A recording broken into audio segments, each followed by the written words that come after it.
هر چقدر خودتون رو بیشتر دوست بدارید، با جذب انرژی های سریعتر و برخورداری از فرکانس بالاتر، تحول درونیتون رو بیشتر امکان پذیر می کنید.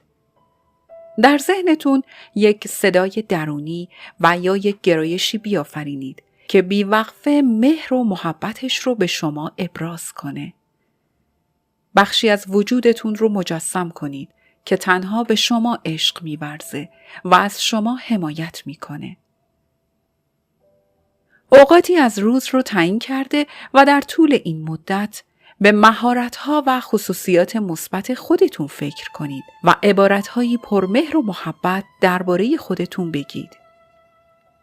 حتی اگه 1 یا 2 دقیقه از روز به این کار بپردازید، چندی نمیگذره که این احساس نیکو بعد از سیراب کردن دل و قلب و روحتون به جهان بیرون تراوش میکنه و دیگران رو هم در بر میگیره.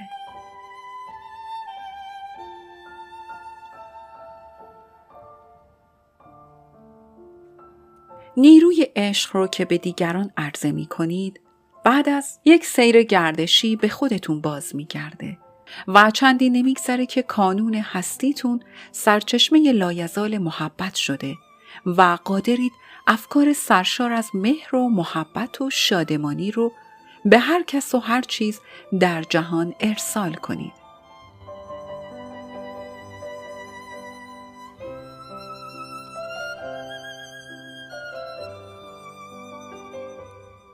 اگر دیدید افکارتون ذره سیمای منفی به خود گرفت و به مدارهای پایین انرژی نظیر خصومت، نفرت و گناه گرایش یافت، بیدرنگ با هدایت اون به سمت عشق و صفا و صمیمیت و احساس گذشت، روحتون رو از این آلودگی ها پاک و مصفا کنید.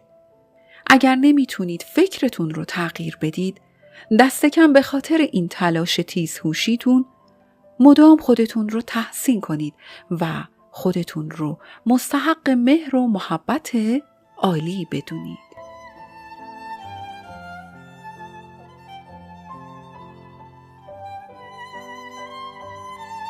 یکی از درس‌هایی که پیوسته بر روی اون کار می‌کنیم اینه که هر انرژی که به عالم بفرستید، بازتابش به خودتون برمیگرده.